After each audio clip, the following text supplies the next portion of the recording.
السلام علیکم ورحمۃ اللہ وبرکاتہ۔ محترم ناظرین و سامعین کرام، میں اسید ربی قسط نمبر 47 لے کر حاضر ہوں۔ بسم اللہ الرحمن الرحیم۔ سلسلہ نمبر 210، نکاح کا بیان۔ مسئلہ نمبر 628، غلط مسئلہ۔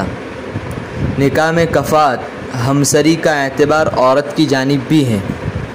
صحیح مسئلہ۔ صرف مرد کی جانب ہے، عورت کی جانب نہیں ہے۔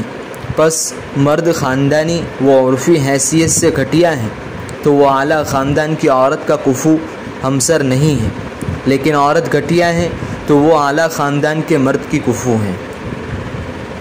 مسئلہ نمبر 629، غلط مسئلہ۔ کفاءت میں خاندانی شرافت ہوتے ہوئے فاسق ہونا مضر نہیں۔ صحیح مسئلہ۔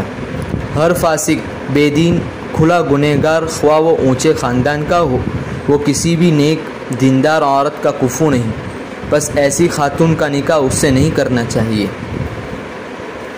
مسئلہ نمبر 630، غلط مسئلہ۔ نسب کی شرافت علم کی شرافت سے بڑھ کر ہے۔ صحیح مسئلہ۔ بلکہ معاملہ برعکس ہے، یعنی علم کی شرافت نسب وغیرہ کی شرافت سے بڑھ کر ہے۔ پس عجمی عالم، عربی جاہل، بلکہ علویوں اور سادات کا بھی کفو ہو سکتا ہے۔ جزاک اللہ خیر و احسن الجزاء۔